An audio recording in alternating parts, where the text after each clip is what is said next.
Megastar Chiranjeevi ఈ పేరుకి ప్రత్యేకమైన పరిచయమే అవసరం లేదు. 1978లో యాక్టర్గా కెరీర్ స్టార్ట్ చేసిన చిరు అప్పటి నుండి ఇప్పటి వరకు బ్యాక్ టు బ్యాక్ మూవీస్ చేస్తూ అందరినీ తన నటనతో మెప్పించారు. ఇందులో భాగంగానే ఎన్నో అవార్డ్స్ని కూడా సాధించారు. 155 సినిమాల్లో యాక్ట్ చేసి 9 ఫిల్మ్ఫేర్ అవార్డ్స్ని సాధించిన చిరు 3 నంది అవార్డ్స్తో పాటుగా పద్మభూషణ్ని కూడా సాధించారు. ఇప్పుడు వీటితో పాటుగా అత్యంత అరుదైన ఘనతను India second highest civilian award అయిన పద్మవిభూషణ్ని కూడా తన అవార్డ్స్ ఖాతాలో వేసుకున్నారు. కేంద్ర ప్రభుత్వం ఈ అవార్డుని ప్రకటించడంపై రియాక్ట్ అవుతూ ఈ సమయంలో ఏం మాట్లాడాలో కూడా మాటలు రావడం లేదు.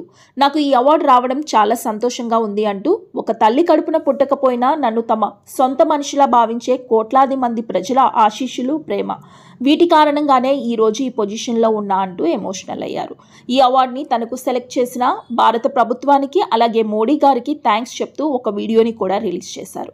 ప్రెసెంట్ ఆ వీడియో వైరల్గా మారడంతో అభిమానులతో పాటుగా ఉపాసన, ఖుష్బూ, సాయి ధరమ్ తేజ్, మమ్ముట్టి, రాజమౌళి, రామ్ చరణ్, రజనీకాంత్ ఇలా అందరూ కూడా తమ బెస్ట్ విషెస్ని తెలియజేస్తున్నారు.